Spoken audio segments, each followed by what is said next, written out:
Peace, peace, peace, peace, peace, peace, peace, peace, peace, peace, peace, peace and love, family.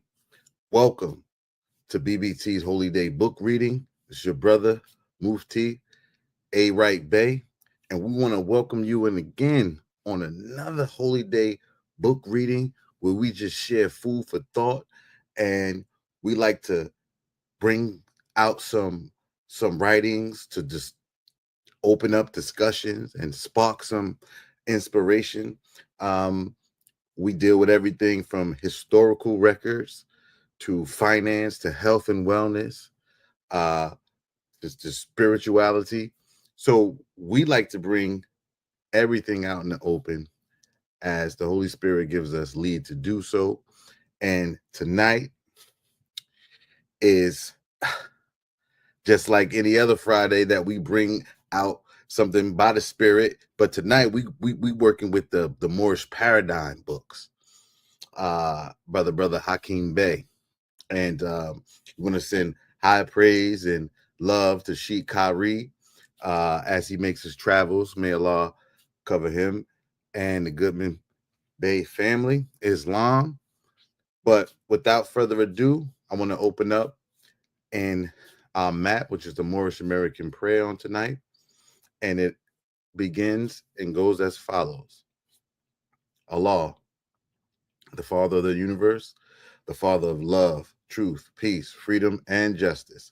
Allah is our protector, our guide, and our salvation, by night and by day, through his holy prophet, Drew Ali. Amen. Ayah Asha'ayah, Shalom Alakim, Al-Rahman, Al-Rahim, Al-Haq, Ya Muhammad. Islam, Ashe, Ashe, Ashe. Holy Aisha, we thank you, we thank you, we thank you, we thank you for your presence. Islam, you know how we do each and every Friday. Thank you for joining the BBT for the Holy Day book reading. Let's get this gonna roll.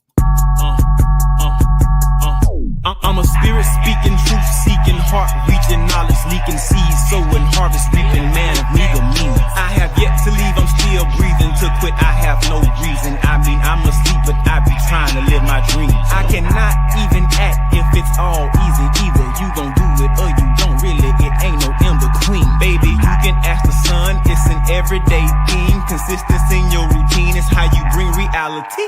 Working like a slave, that's how I made this masterpiece. Living like a god, I lay at night, I rest in peace. They remember me, but I am not Haram or beef. Let's go. They remember me, but I'm not Haram or beef. Grace and peace to Noble Brian Hicks Bey for that audio. Always on the introduction. Very marvelous. I'd always come through. But before we begin, I would like to bring something on stage to give you a little background of the BBT. If this is your first introduction to the Burning Bush Tabernacle Science Temple and School, Islam. So right now, what you're seeing on your screen is the temple website, right? Which is bbtsciencetemple.com. Right? When you open up the page on bbtsciencetemple.com, you'll see a few things, right? Let's get into some things real quick. I'm going to scroll up. A synchronized path of learning. Burning Bush Tabernacle Science Temple and School, more science with a map and a guide. And here you have student membership and you have private class access. So we want you to come back and keep studying and investigating us, as we will you, to see what we have to offer. Islam. So I would admonish you to go out to www.bbtsciencetemple.com and take a look around.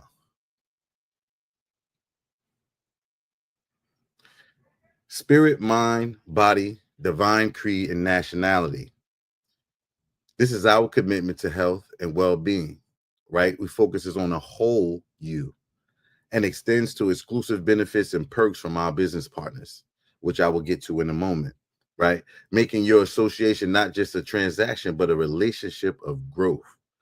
This is what we want to connect with, a relationship of growth, Islam, with us, you're not just a donor, right? And we see this $40 a month donation, which we are advocating for some of our followers and other fellow light seekers to be connected to something that is forming and building.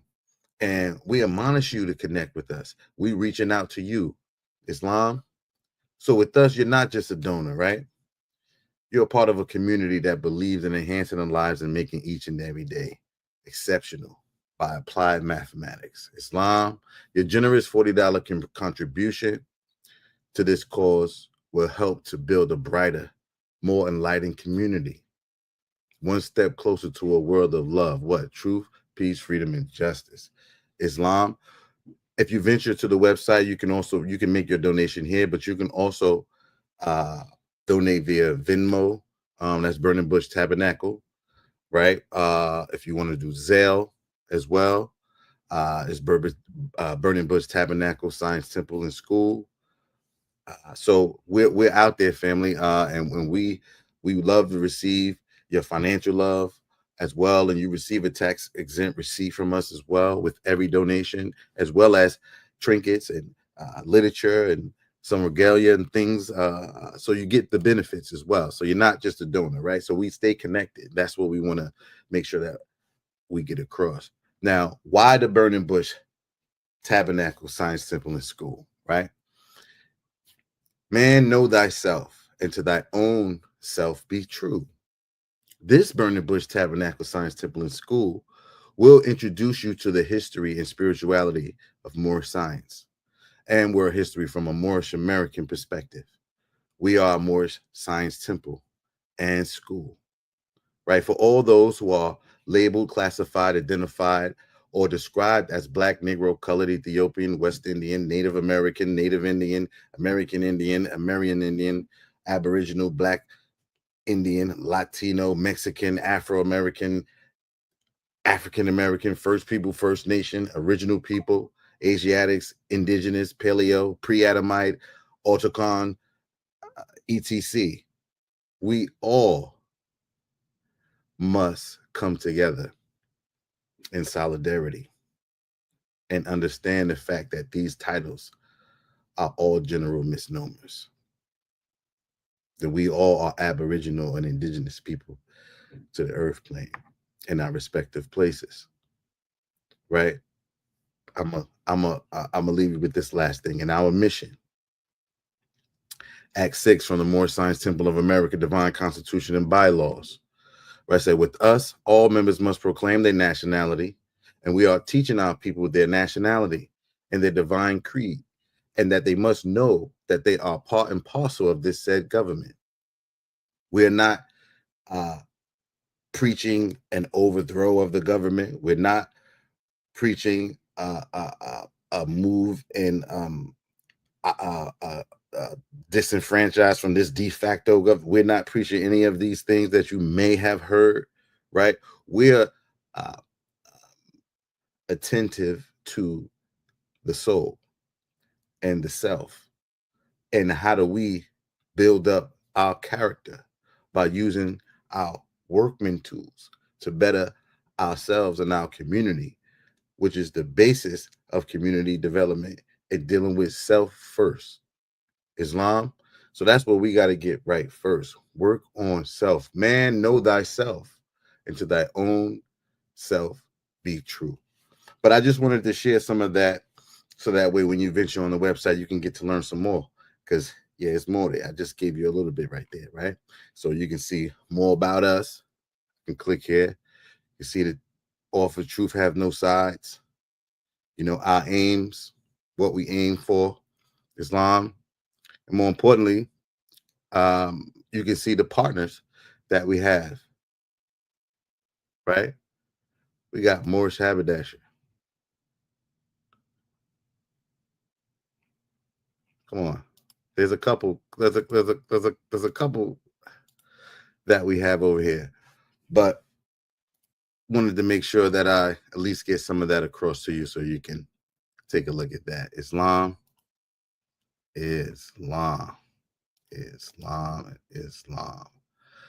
alodesignpros.com, herbsofmaya.com, buying your books, bhbaymusic.com. So take a trip over to bbtsciencetemple.com and learn more about the BBT. Islam. Now, let's get on to our reading. Let's do what we do. Let's do what we do. Let's do what we do. Let's do what we do. Boom. Moorish Paradigm, Book 8, As Quiet as It's Kept. Let me give you a little preface of what we're going to get into briefly tonight as we're sharing this literature by Hakeem Bey. Right. So this work, the Journal of the Moorish Paradigm, Book 8, delves into a rich tapestry of history, right? Spirituality, science, and cultural exploration. It seeks to uncover hidden truths about the Moorish civilization, its global influence, and its connection to ancient traditions and knowledge systems. The text bridges historical narratives with metaphysical concepts, offering insights into interconnectedness of humanity, the universe, and the divine through topics such as the Moorish legacy in Europe, the science of the mind, traditional African religions, and alternate healing practices. This journal invites readers to expand their understanding of history, spirituality, and the laws governing existence. It is both a call to self-discovery and a guide to teaching and reclaiming knowledge that has shaped civilizations across time. Islam. So let's get into some of this. Let's jump right into it. The Moorish civilization and the dominions of Amexem, 1500 BC to present. And this is part 4. So we've brought the Moorish Paradigm books out a plethora of times, as Sheikh has taught from them in many different ways. So we continue to bring out these pieces of literature so that we can be reminded not only of our greatness, but our impact on the world, and not from a pompous or braggadocious frame of mind, but just to be inspired of what your ancestors have done, and also the greatness and the potential that you have within, the God-given potential. For as the scriptures declare, you are of a royal priesthood, right? A holy nation, a strange people. He said that were called out of darkness into his marvelous light. So we should give forth praises for him who have called us out of darkness. So this light that we bring by the grace of Allah is just to enlighten each and every one of us, and may it touch your spirit as we read through these writings. Islam. So the Moorish civilization and the dominions of Amexem, 1500 BC to present, part 4, England, Ireland, and Scotland. Interesting. We have seen how after the cataclysms of 1500 BC, there was a great migration of Hamites and Canaanites westward into West Africa, North Africa, and the Americas. When they arrive at these places, they find their brothers and sisters who were aboriginal there, or who had came there from their earlier migrations. These populations who migrated there mixed with those people who were already there. And we, the dark-skinned, woolly-haired people of West Africa, North Africa, and the Americas are their modern-day descendants. Prior to the cataclysms of 1500 BC, the civilization of our ancestors, which flourished in the form in from the Americas to Egypt, was known as Atlantis, or the Atlantean Empire. After the cataclysms of 1500 BC, and this is where we're talking about the dividing of the land, where we now have, which was created, the Atlantic Oceans. Islam, After these cataclysms of 1500 BC, the disrupted Atlantean Empire was later reunited under the the Moorish Empire, which at varying times and to varying degrees covered almost the same extent of territory. At the height of the Moorish Empire, there were Moorish dominions in West Africa, North Africa, the Mediterranean, Spain, Portugal, southern France, England, Ireland, Scotland, the Americas, from Alaska to Peru. There were also Moorish dominions and rulers in India, Asia, and the Pacific. And Shikari just was enlightening us some of the brotherhood on the cities, which is SIDDSI of North Africa. When we talk about a certain region, that you have a people and a certain classification or a name that the cities would be connected to, as it would be in India, Hindustan, as we will see even in this reading. We have already looked at, to a degree, the Moors and Moorish dominions of West Africa, North Africa, and the Americas. Now let's take a look at Moors in England, Ireland, and Scotland. In this section, I will draw largely on the work of Godfrey Higgins and David MacRitchie. The following quotes from David MacRitchie's Ancient and Modern Britons, which we also have that literature if you would like to delve deep into that, very enlightening. David MacRitchie's Ancient and Modern Britons will show that the first inhabitants were a people classified as Eastern Ethiopians by Greek historians such as Herodotus and known as Australoids by David MacRitchie. And he writes, when one learns that the people who are understood to represent the oldest known inhabitants of our islands, which is Britain he was talking of, are thus classified under a denomination which covers the descendants of a supposed blending of fair whites and Australoids, one naturally inquires further as to the position and characteristics of these Australoids. On looking at the map referred to, it is seen that they consist of the whole Aboriginal population of Australia, of the natives of interior India, the Deccan, and the inhabitants of Middle and Upper Egypt, the whole area indeed that is occupied by the descendants of the ancient Egyptians.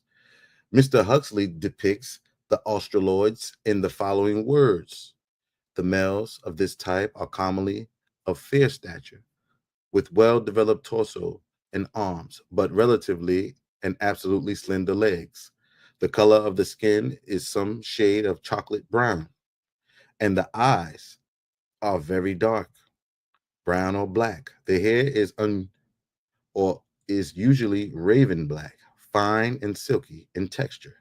And again, we are reminded that David MacRitchie is talking of the ancient and modern Britons. We're talking about those that are inhabiting the lands. Come on now. These are the Aborigines of Europe that we're talking about. This above description of the lands and people referred to as Australoid in the above quote corresponds to Herodotus' description of the Eastern Ethiopians. Let's read what Herodotus wrote here. Greek. The Eastern Ethiopians, for there were two sorts of Ethiopians in the army, served with the Indians. These were just like the southern Ethiopians, except for their language and their hair. Their hair is straight, while that of the Ethiopians in Libya is the crispiest and curliest in the world. Herodotus, the Histories, Penguin Classics, page 468. Oh, indeed, from the 1st century BC, when Virgil had written of the Nile rising in India until at least the time of Marco Polo, when all countries that bordered on the Indian Ocean was still referred to as the Indies, the terms Ethiopia and India appear to have been used as though they were completely interchangeable. Did you hear that? The terms Ethiopia and India appeared to have been used as though they were completely interchangeable. They went together. This had happened, as one historian explained, because the earlier geographers had always regarded Ethiopia as the western part of the great empire of India. Come on, we can get deeper with this. Herodotus, the Histories, Penguin Classics, page 468, again, continues, says that Ethiopia and Hindustan. Now, I recall me saying about the cities. We will come back to this. That Ethiopia and Hindustan, or India, which Hindustan is the original name of India, Hindustan, or Hindi, or Hindu, Hindustani, right, or Hindustan, India, were people of the same extraordinary race.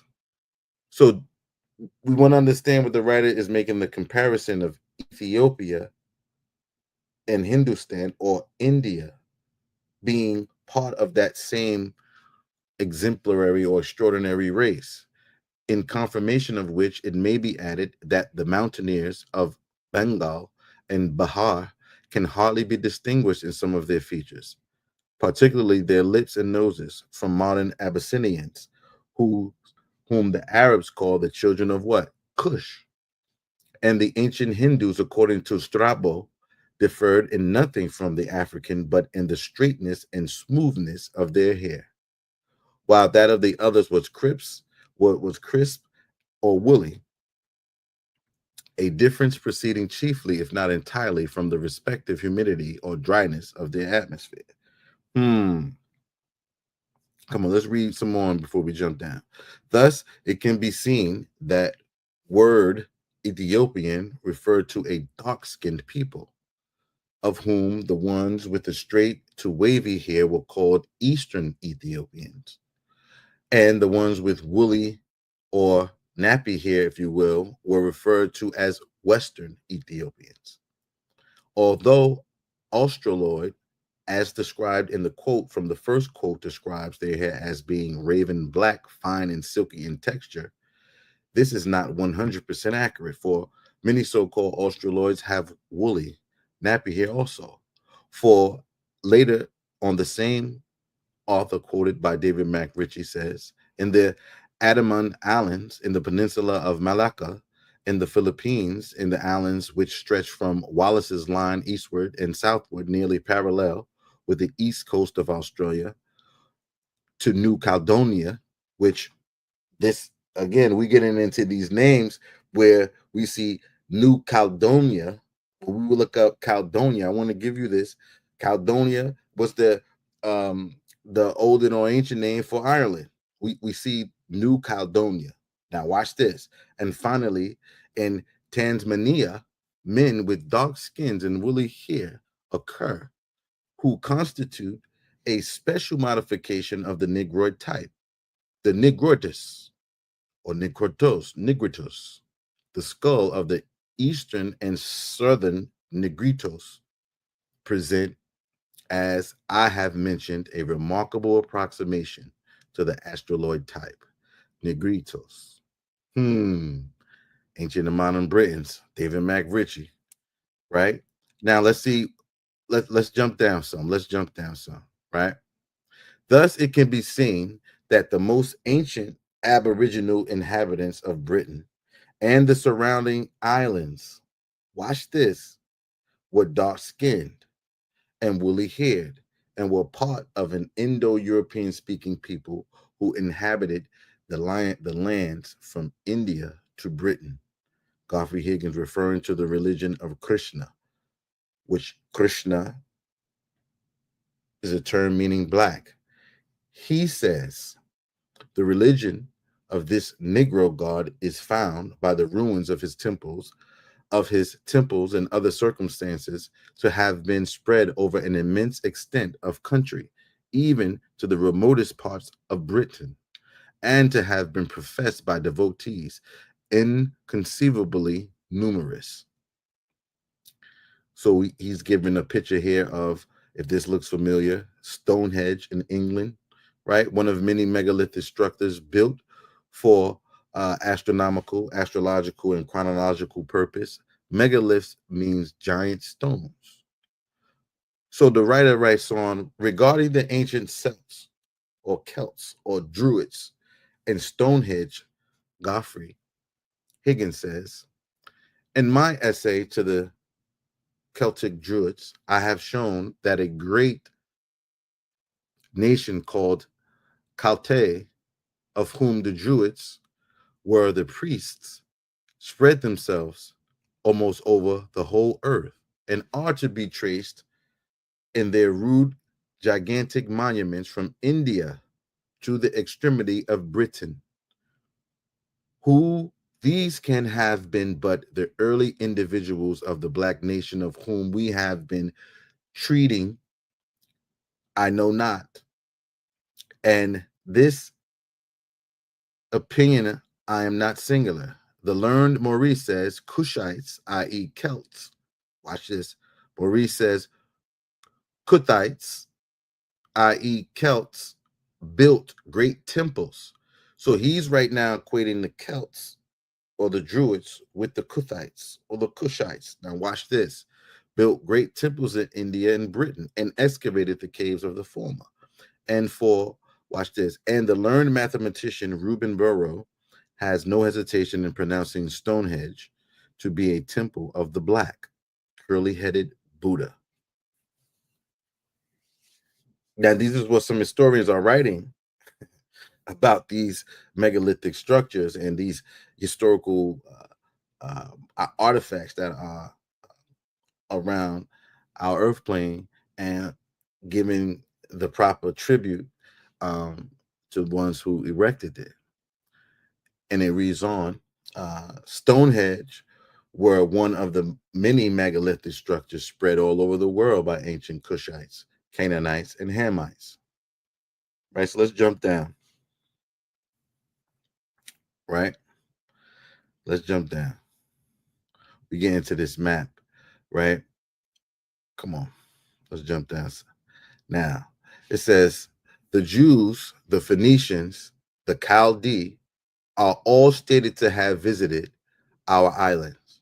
And he's speaking of Britain here. This is Godfrey Higgins, right? And Anacalypsis. He said at various periods, and perhaps to have colonized them. There seems little doubt that the Phoenicians, at any rate, were here. They indeed appeared to have been as great navigators as the British ever were. They are said to have crossed the Atlantic and planted a settlement in Florida. They are believed to have sailed far into the eastern seas and to various parts of Africa, and they are admitted to have visited all the western coasts of Europe, and in the time of Hiram, king of Tyre. Now, come on, to have voyaged far and wide in search of treasure at the building of Solomon the Great, the bidding of Solomon the Great. They are supposed to have traded at this time with the metal workers of Cornwall and to have colonized some parts of Ireland, and presumably it was during this period that the seal of Solomon was carved upon the Scottish stones. So you know that seal of Solomon, you know that's that dual trine, that's that hex alpha, right? That's that Moorish insignia. And when we talk about the Jews, the Phoenicians, the Chaldee, we're talking all about a same family, right? One nationality, many cultures. This was also the time when Queen Hatshepsut, Queen of Sheba, come on, sailed through the Straits of Gibraltar and across the Atlantic Ocean to where? America. In the next issue, we will get into the Moors of Britain and Europe and their connection with many of the noble families of Europe, the so-called Black nobility, Islam.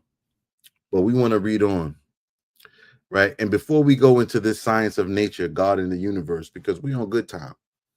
And again,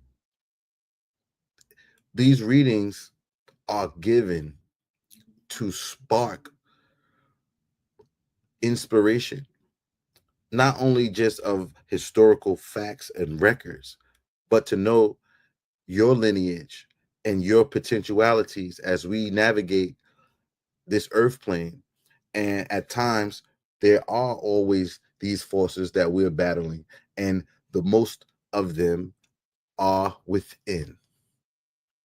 So, to center our mind back on self, as I begin, man, know thyself, and to thy own self be true.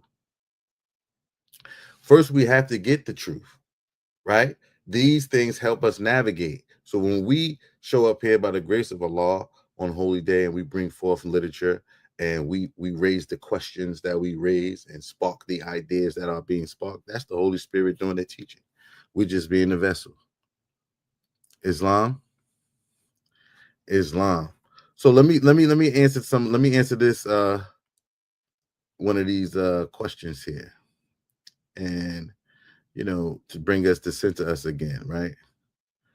So when we talk about the Moorish Empire, because we're about to kind of go into a different area of study at this particular point in time during the reading. So a lot of times we will have people say, well, what is so significant about this history or learning of the records of the past, right? And I just want to highlight something for us just to put it on our hippocampus, right? So the Moorish Empire holds significant historical and cultural importance as it represents a period of advanced civilization, global influence, and interconnectedness, right? So, following, as we spoke about the cataclysms of 1500 BC, um, we see the disrupted Atlantean Empire was later, kind of reunited, or what emerged out of the fallen Atlantis was the Moorish Empire,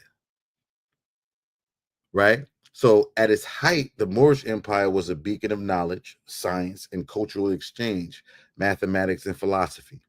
So off the top, we're talking about a learned, civilized, highly advanced people.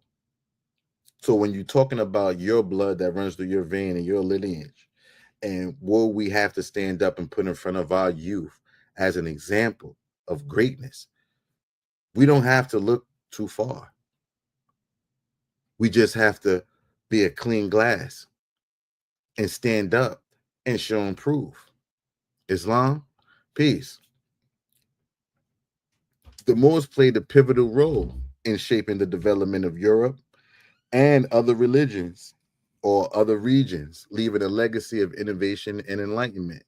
Their dominions and migrations also contributed to the blending of populations and the spread of ideas. So when we see this beautiful bouquet of the human family that we see, how did this come all about?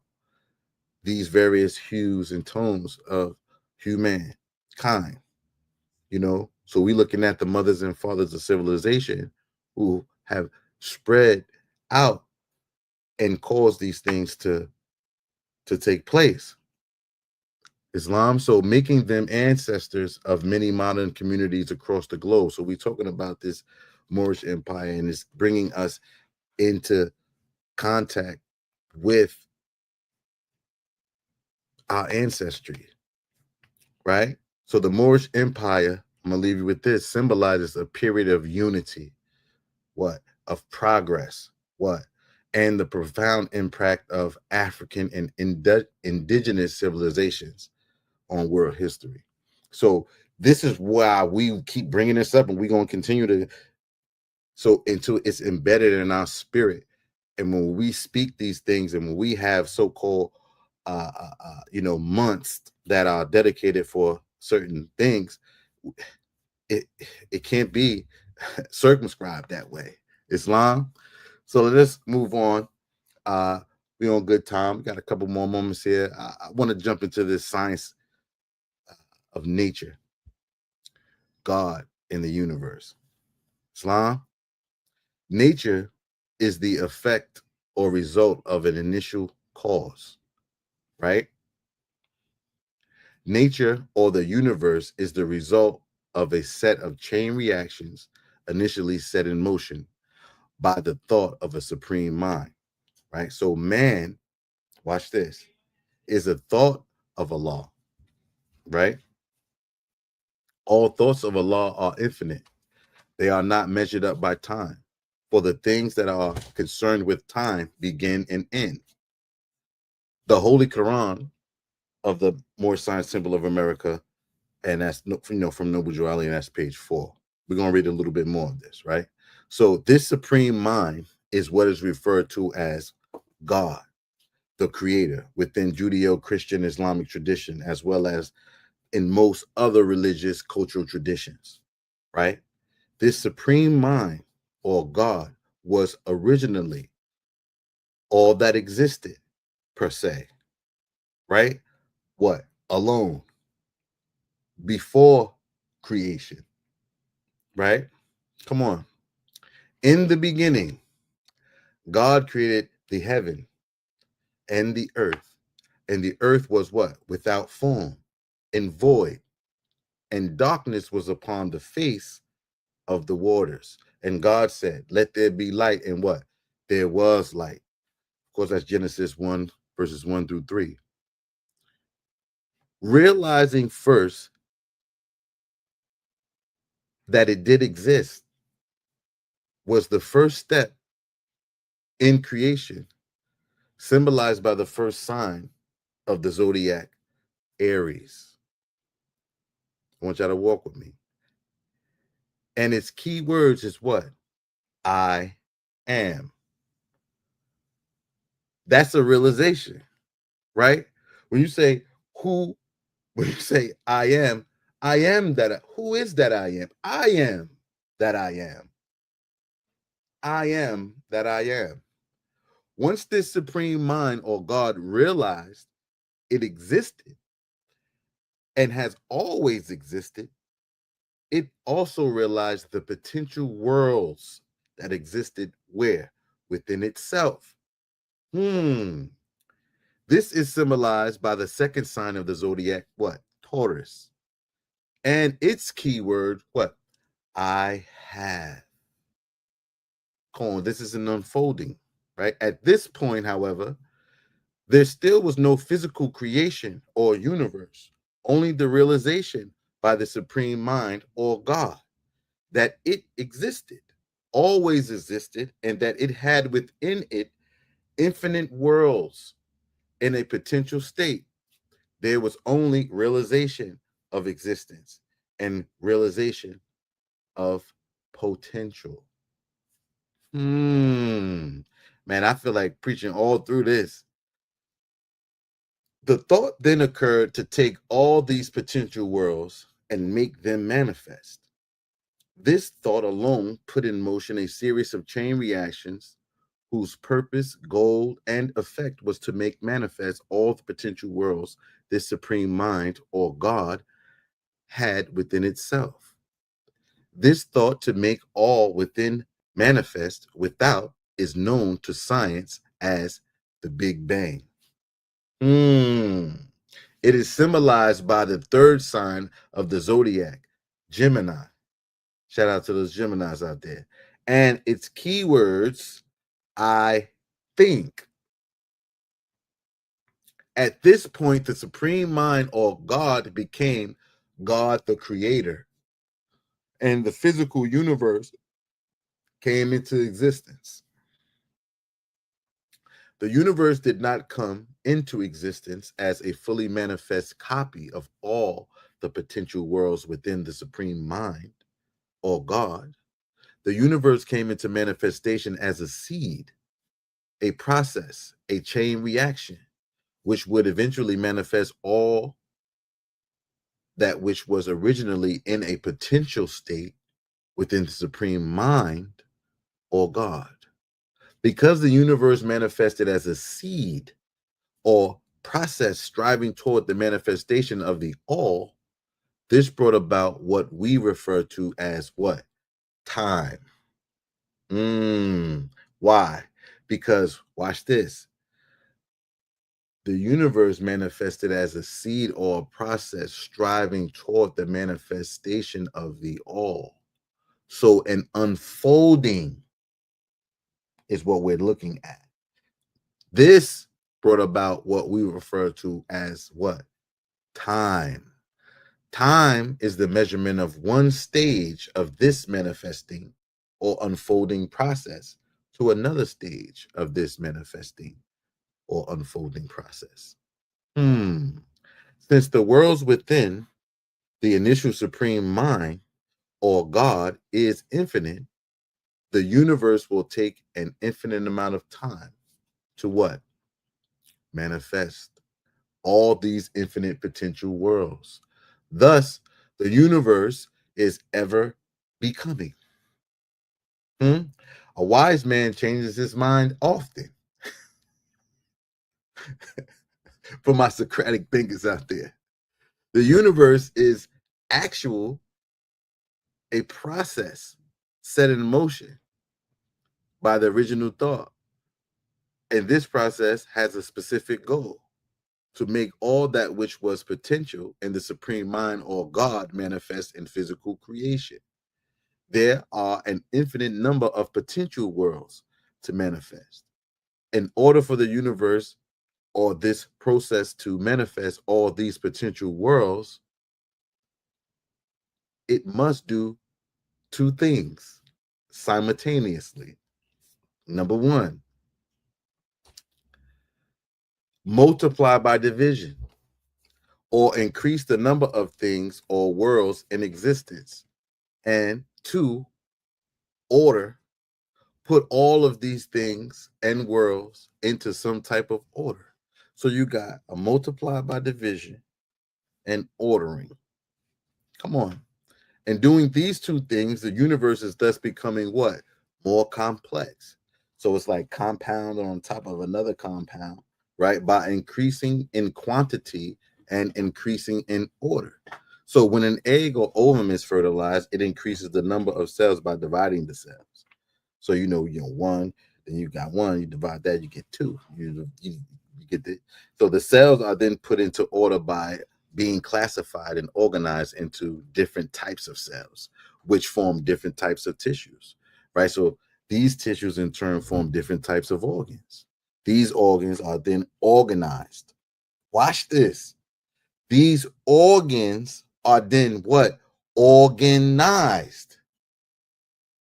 Come on, as different parts of one body. Thus, the human body is the result of what? Multiplication by division and order. Well, you walk in mathematics. Peace, God. You walk in mathematics. The human body is the result of multiplication by division and order.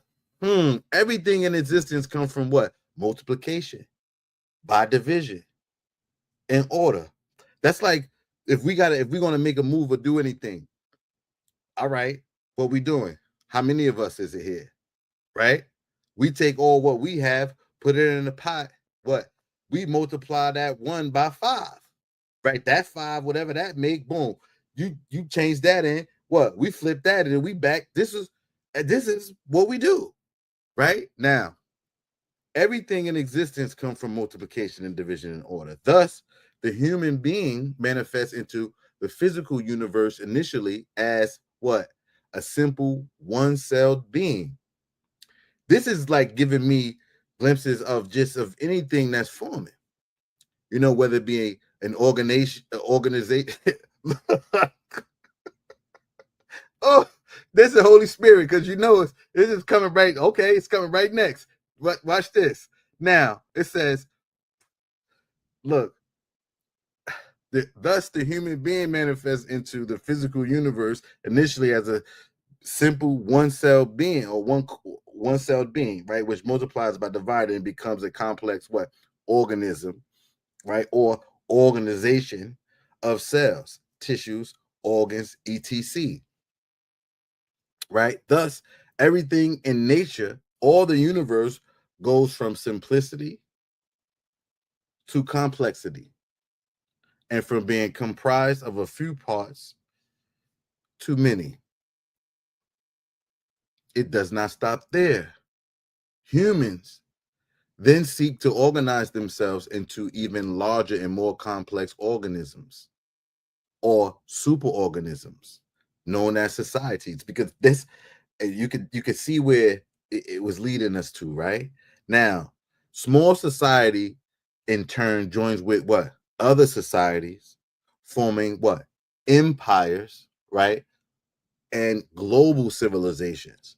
So on and so on. Thus, while each thing is becoming more complex, it seeks to join with other things, forming even larger and even more complex things. Thus, this drive of nature is embedded in each and everything in creation. Come on, to multiply and divide and be ordered, right?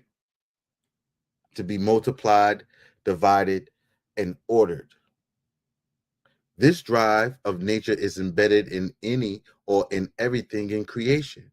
When anything in this universe ceases to strive toward greater complexity by being a part of a greater order or organization, I hope y'all listening to this, it withers and dies. This can be seen from the individual cells of the body. Now, it's so many levels that's going on right now, and I don't stop to parse this, but I just want to say that whoever this is talking to in your spirit, you've been looking to start that thing, or you've been wanting to move in a certain realm in your life. Come on here, God. And you wonder why every step getting more complicated and more complicated. And you think, nah, God, this ain't for me. But watch this. When anything in this universe ceases to strive toward greater complexity, come on here, Holy Spirit, by being a part of a greater order or organization. Now, there may be some that you need to connect to. Come on here, somebody. You want to be a one hit. You want to be an overnight sensation and do everything alone. This is a different dispensation. We need solidarity. Watch this.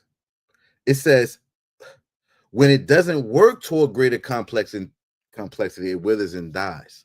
This is when doubt sets in, right? Come on, disease. Come on.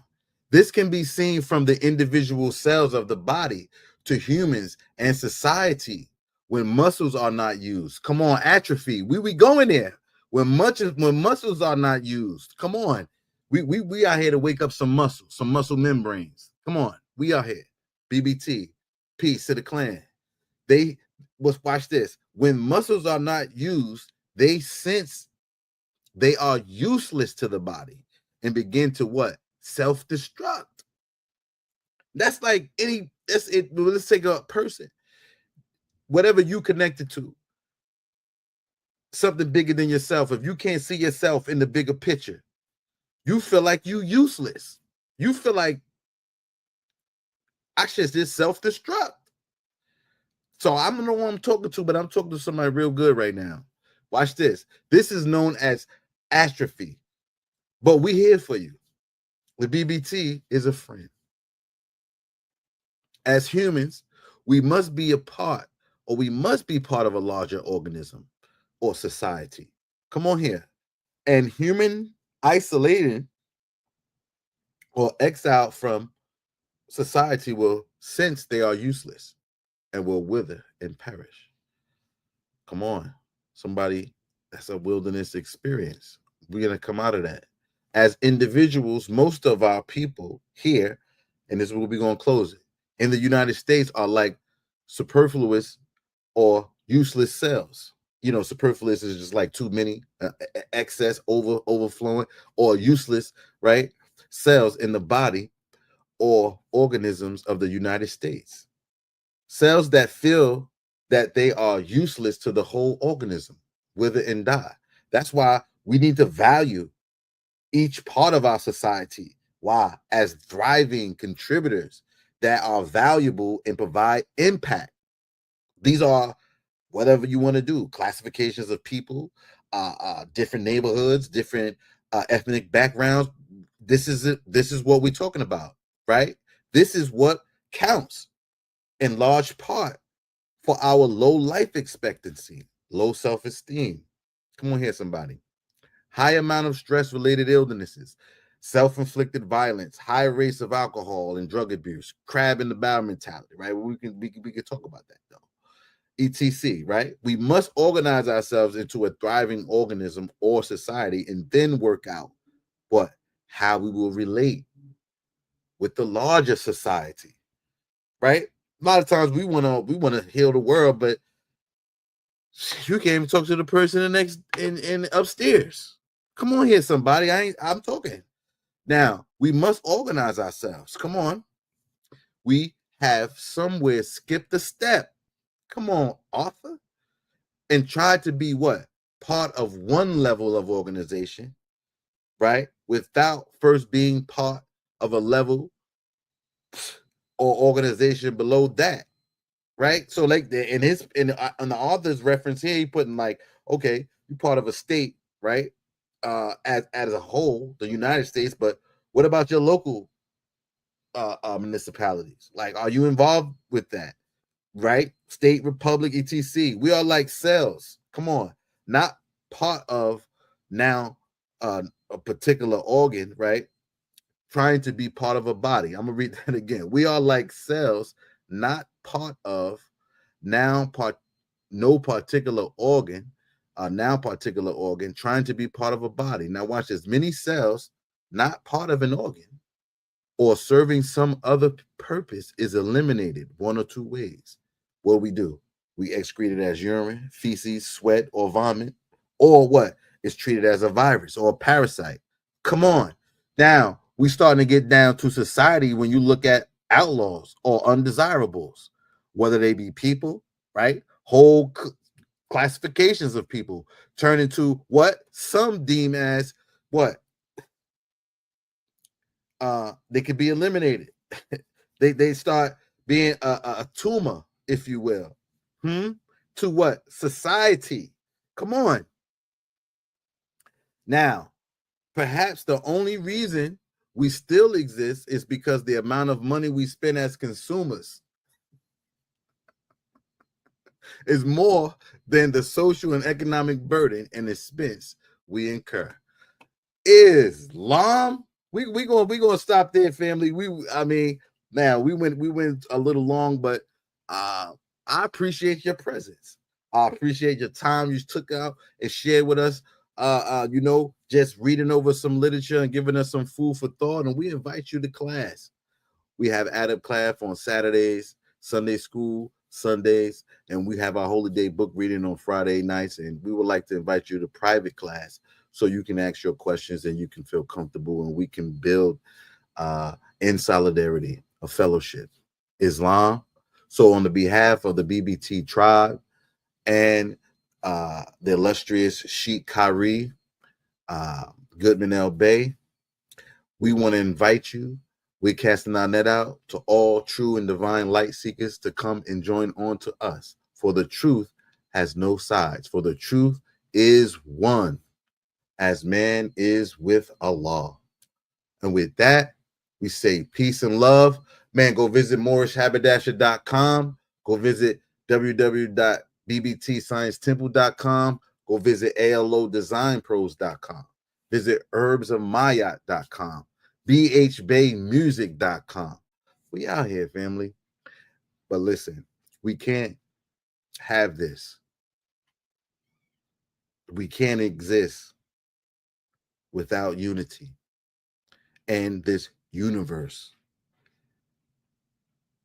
without you and I. And you come first. And it was a plum-pleasing pleasure to be in your presence. And with that, I say peace and love. Come on, let's study. Let's get in our notes and let's come to class. Peace and love. I'm a spirit speaking, truth seeking, heart reaching, knowledge leaking, seeds sowing, harvest reaping, man of meager meaning. I have yet. mypdfbooks.com. That's books with a Z.